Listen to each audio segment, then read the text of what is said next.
and hello everybody. I see some familiar faces on here. Nice to see y'all. So, I would say I'm 3 years into my two years actually, 2.5 years into my real estate journey. Um, I've always kind of my upbringing was very traditional in the sense of you were taught to work for a company and work your way up that company because that's what I saw my father do, and there's nothing wrong with that at all. But as I went down that path, once I exited college, I realized, I'm not really a good employee, although I consider myself a good entrepreneur. I like working for myself, and so that's really what brought me to my real estate journey. And I originally was starting from an investing standpoint, so I really had a passion for flipping and doing Airbnbs and having rentals. And then I was introduced to Ben by my father, who played football with Ben at Baylor. And when I sat down with Ben, I think we were at Whistle Britches. That was our first meeting. He made me realize the opportunity that can come from being an actual agent and realtor. And ever since I sat down with him, I got addicted to it. And so since then, it's been a journey of managing my full time job. I really say full time. I got two full time jobs at this point. do. You do. Uh, And Wes, that's what I want you to speak to that because there are a couple of folks who are on here now that I see that are considered dual career. And you're a shining example that you can succeed in both, right? But I think that your focus has to be laser. So when you're working in this space, I mean, you're focused and you're doing it, right? And when you're, on your 9 to 5, you're handling your business, right? So, and again, I can just tell you that's why I'm excited to have you because I want you to be that light because here at Dallas Preston Road, we have so many folks who are considered dual career to the tune of at least, I'd say at least 200 agents here, right, that have part or full-time jobs.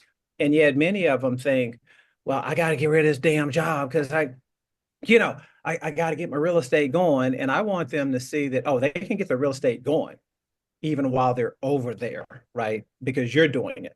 So keep doing yeah. it, my brother. Just keep doing it, right?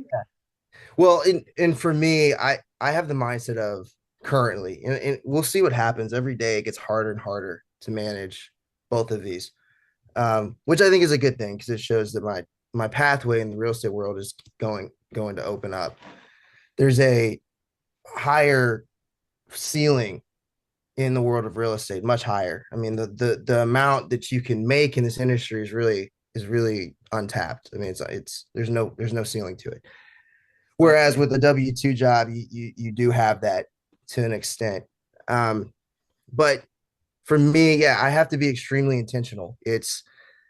I I look at things as two businesses. So I'm a vice president and my W-2. I look at that as that's my business. I also look at real estate as that's also my business. And for me, I've always wanted to own multiple businesses. So my mentality isn't I have a W-2 and I'm also doing real estate. It's I'm running two different businesses, and both of these businesses have to be ran efficiently. And so that mindset has made it to where I don't look at one or the other as a priority. Um, I look at both of them as the priority. And so I just have to make sure I'm efficient when doing that. So yeah, I've got certain work hours during the day. But for me, most of my clients in the real estate world, they're not viewing homes until they're off of work as well. I don't deal with a ton that are retired or don't have jobs. So there's not been a single issue yet where I've not been able to service people because of my W-2. Now, there's days where I might get off at 4 and I'm going straight into some showings or an inspection. I got an inspection today that I've got to go to as soon as I get off this call. But I'm fortunate to have a wife that blesses me with the opportunity to support the family because I also have a child now, and There you she go. carries the burden of that. Again, that speaks to team. That speaks to community and unity. That if we don't have that, again, our jobs are difficult enough. And yet, if we don't have that congruency right, with family and team and work, then it makes it even more difficult to what we do. So you are blessed, my brother. Yeah. But I think that if there's anyone who's dual career on here, view it as one of your businesses and your W-2. If you're miserable at your W-2, then yeah, you need to have an exit plan. But if you enjoy it and there's a path of progression, as long as you are able to have the energy to do what it takes to scale in real estate. And I know for me, eventually, and it's coming sooner rather than later, it's going to get to a point where I've got to exit my W-2 because my passion is here with talking to people on this call and with Ben and being in real estate. So that's coming sooner than later. But I'm trying to ride this out as long as I can because Absolutely. And I I like, told you to. I told you. I'm like, don't give that up. Don't give it up yet, right? Keep rolling it, and you are. So, yeah, yeah, so tell me this: where does Creole? I've never asked you. Where does that come from? Is that what is that? What then is yeah. that your company, your group? Creo is one of my, so I do agent work. I also do a ton of flips and Airbnbs. And so that's a big reason I've been able to meet my cap certain years is I'm able to broker my own deals. So whenever I flip a house, I can represent myself and I can represent my LLC, which is its own entity. So there's some creative ways I'm able to do that. So Creo is one of my LLCs. We operate Airbnbs across the country, and it's a Latin phrase that means to create. And so we came up with that saying because one of my passions with Airbnb is creating experiences that people can't get everywhere else. And I think oftentimes when you think of Airbnbs, you think of just renting out your house from a short-term standpoint, but there's a creativity level with Airbnbs.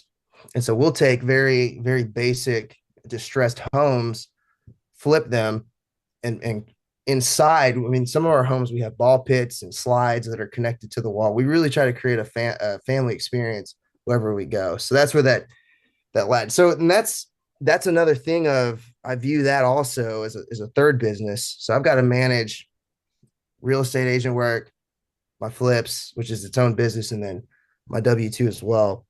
So, but So that's right what, now, do you have, sorry for interrupting, do you have one or two flips? What do you have going currently? I know you got one at least, if not two. yeah, I've got one flip right now that we've got listed. We're trying to sell it. It's in Waco. I do most of my work. And then we had another that we just rented out. So I had two projects. So we just cleared the plate with that.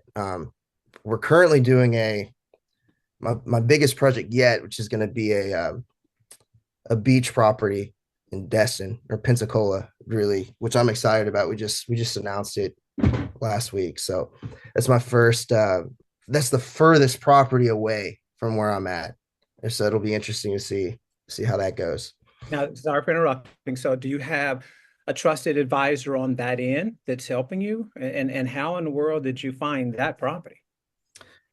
Yeah, it's connections. This is something Yeah, you've taught me. there you One of go. the I built a house in Waco. Because I'll do some spec builds as well. So we built a spec home, and the owner of that lot owned a lot in Pensacola. And so he called me and he said, "Hey, I've got this lot in Pensacola. It's a much higher price. I wanted to see if you were willing to take a look at it." And so we took a look at it. He actually has a property next door to the house. So that was appealing to me because if there's ever issues, I know the person that lives there. He can walk over.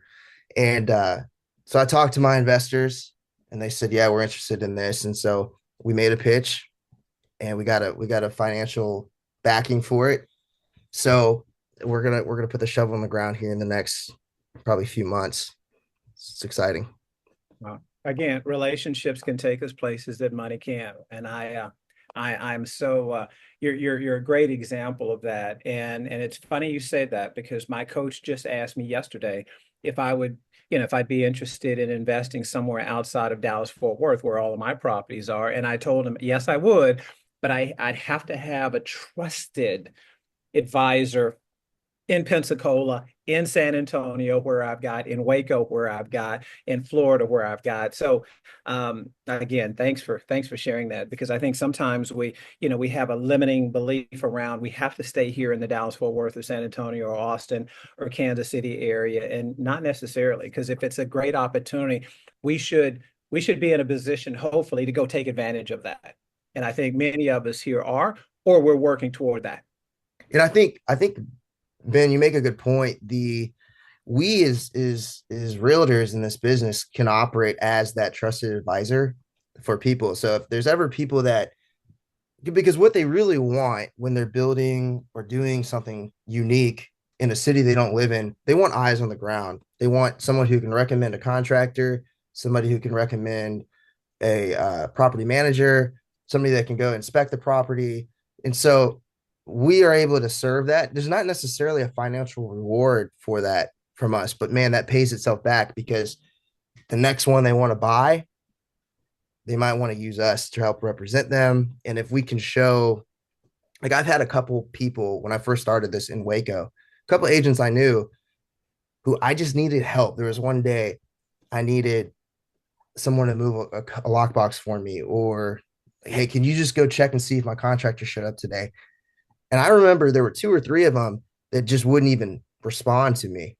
And to me, that really bothered me, because then I knew that when I had one I needed a list that I needed to I couldn't do due to time, I was going to choose the agent that helped me out during when I needed it, and I sure did. One of them that ended up helping me has my listing in Waco right now, um, because at the time I couldn't list it myself. But it pays itself back. So that's one thing I think we should remember is we can offer so many services to people, and yeah, we might not get a return from it, but man, if we can show that we're reliable and that people can trust us and we're willing to help out, like that's going to pay itself back 100%. Indeed, indeed. So Wes, you've probably already spoken to this, and I had to hear in my notes, traditional sales with innovative strategies. Is that the combination of, your flips and your traditional helping buyers and sellers along with your Airbnbs, or is there more to this? Yeah, it's a two-pronged approach. I personally, it goes back to the brand that I want Creo Stays to be, which is a unique Airbnb experiences that are going to separate myself from every other Airbnb in town. And I wish I've got I might be able to show you guys a picture here if I can find it. But I'll show you an example of one of the rooms that we built. Well, while you're looking, it's funny, you won't remember this, but hell, it was probably 2 years ago or less. I looked at, I think, one that you had in Waco, and you'd mentioned, like slides and stuff. One room was almost like a game room because you had some games there for kids, which I thought was really, really cool. So, Mhm. Yeah, no, mm, you're right. And I don't, can you guys see this? yes, absolutely. Yeah, so this is our one of the properties to our Creo Stays model is we always have a kids room. That's one of the mandatory. Yes. It serves as a multi-purpose bunk bed room, which really adults could stay in. But man, like when parents are looking for places to book or families, kids we know make buying decisions sometimes based on, so they can influence their parents. And so we'll create this is in every one of our properties. And we also make sure we include a game room, Ben, like you just said. Yes. And so here are some examples of some of the game rooms that we've created. And it's a feature that is mandatory for us. And so from your question, innovative approach, we want we want that as part of our flip model, but also I want to work with clients who have that same type of innovative and creativity. So I want them to know I'm reliable from an agent standpoint for you to buy your investment properties. I'd love to be a specialist for you. I understand this. I do it. Let me help you be innovative with your investing strategy as well. And I try to brand myself as that way on social, so people see, oh wow, that's really creative that Wes is doing that. I want to buy an Airbnb somewhere, and I'd love to help people and show them how they can do that in any market that they would like. I love the idea, and I'm anxious for hopefully for us to do our first one in Waco together, or somewhere outside of that. So trust me, Yeah. that's going to happen. So Oh yeah. so Wes, if there's anything else, because I think, man, you've touched on what makes Creo unique, and Wes's strategy. Is there something else you'd like for us to know about your company, your strategy, your business, your mindset, anything? Yeah, I think for me, I've got to learn. This is more so the challenges because I think vulnerability is important. I've got to figure out how to maximize my time. And one of the things I've got to improve on from an agent standpoint is just the aspect of community. And it's going to sometimes with when I'm operating these different things, when I'm done, I don't want to go out and go talk to people. I just want to chill. And so, Ben, you've pushed me on this component of Yeah. it. Man, I've got to get more involved in community. I've got to show more people what I'm doing. And I also, this is one of the first calls I've done like this. I don't like talking about it either. I'll put it on social because I know I need to, but I'm so process oriented that it's like target A, target B. That's the goal. Go get it. But so for me, I have got to grow being dual career from an agent standpoint. I've got to get better at that. I've got to increase my database. I've got to go talk to more people. When I moved here to Dallas 4 years ago, I didn't know a single person. So for me, it was restarting my sphere. It's small. I don't have a ton of sphere here. It's primarily in Waco. So it's just so, the more I can learn from the people on this call and Ben, the more I can learn how to increase that sphere from a local standpoint, the less challenging this will be for me. And eventually that's when I can just solely do this and focus on growing it. Amen. Well, I think again, because you want to, I think because you put it in the atmosphere, and knowing that, like I said, I think we're fortunate to have each other, that we can bounce ideas, we can talk, we can meet for breakfast like we do. Um, you know that again, one of every five transactions that I did last year came from this group and from my contacts from around the country, and I know that Monique, who's on here, I think her percentage is way higher than mine, right? And Joanna, who's here, others, I think that's so easy. It's easy to just make connections with our peers from around the country, right? And for them to know that you got someone you can trust here in Waco, Allen, Far North Dallas, Plano, Frisco.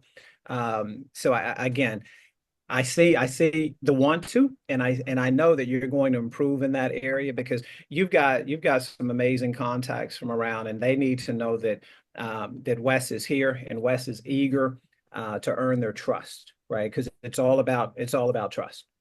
So Yeah, absolutely.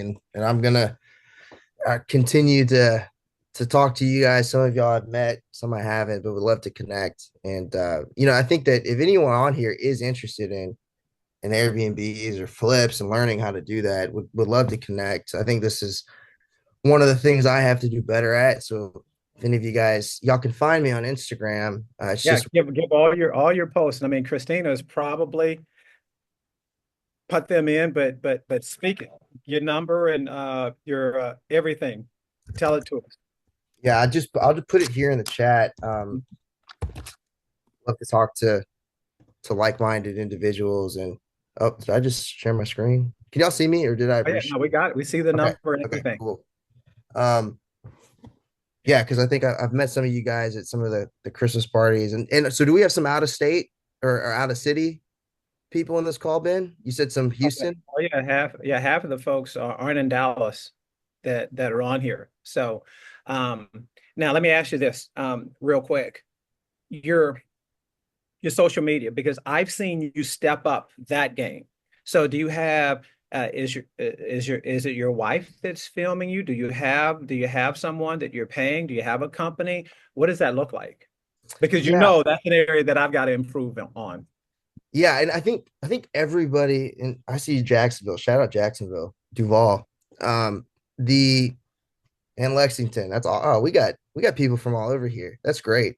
The whatever you do from a brand standpoint, Ben, you've taught me this. As long as you're consistent with it, there's so many different strategies from print to door knocking to social media.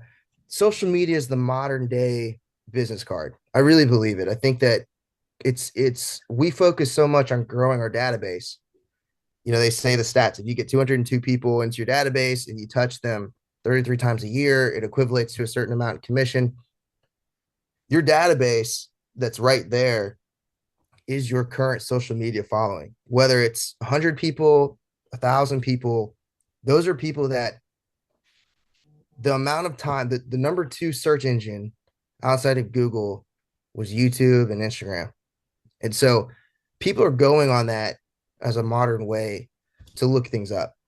And as we know, being a successful agent is mind share. So when you're consistently posting content, you're gaining the mind share of your current following. And it could be thousands depending on your own situation. So I've realized, okay, I could spend $400 a month on mailers, and be consistent with that, or I could invest some money into my social media and try to maximize that. So I do a podcast which is new, inspired by Ben's Rise and Grind. Every Monday at 8 o'clock, and I host a studio, so I spend some money on that. And then I have a videographer that I pay as well. They'll sometimes walk around and film me. And for me, that I can create batch content out of that and recycle it and post each week. So that's where I currently, and I'm closing on a house this month that I got from social. So I'm seeing a large return from my social media investment, more than I've seen doing print or other forms of advertising. Now, to each their own, whatever works for you, continue doing it. And I'm sure if I had the ability to do it all, I would. I just, you have to be mindful of expenses. But I've kind of doubled down on my social, and I want to invest my money into that. Beautiful. So Abercrombie and Flip, right? So I mean, I love the play on the name. Tell folks where they can find it, go subscribe, because also if you haven't subscribed on YouTube to benbaker_dealmaker, please do. Now, Wes, tell them where can they go subscribe to Abercrombie and Flipped. Yeah, first subscribe to Ben's show, Ben Baker Dealmaker, and then go over to my show. It's Abercrombie and Flip podcast. Episode 1 has been in it, and if you're an agent, you got to hear what this guy has to say, because it is incredible information for anybody. I mean, he's spitting truth for 45 minutes, so definitely listen to that. But that's Abercrombie and Flipped. It's a playoff of Abercrombie and Fitch. So Abercrombie and Flipped, YouTube and Spotify, and then it has its own Instagram page as well. If you guys want to follow that, also. Love it, love it. Wes, unless you got one more nugget to drop on us, man. I told you, 25, 30 minutes, it goes just like that, right? So Yeah. Anything else you got for us? One of the things I would say is first of all, Ben, you've been a huge help to me. I think everybody needs to find somebody like you in this world, because if you don't have your own mentor in this industry, it really helps accelerate your career. So I recommend, I'm not trying to have people swarm you, Ben, but if there's somebody that you're around or with that you can just listen and learn from, I think curiosity is a huge underplayed, feature that it takes to be successful. So everybody needs somebody like that, because it takes a community, it takes a village, and I'm learning that. So yeah, I would love to connect with anybody. And I appreciate everything you've done for me, Ben, and Christina, you too. A lot. I've been lost on a lot of stuff if it wasn't for her. So I appreciate you guys.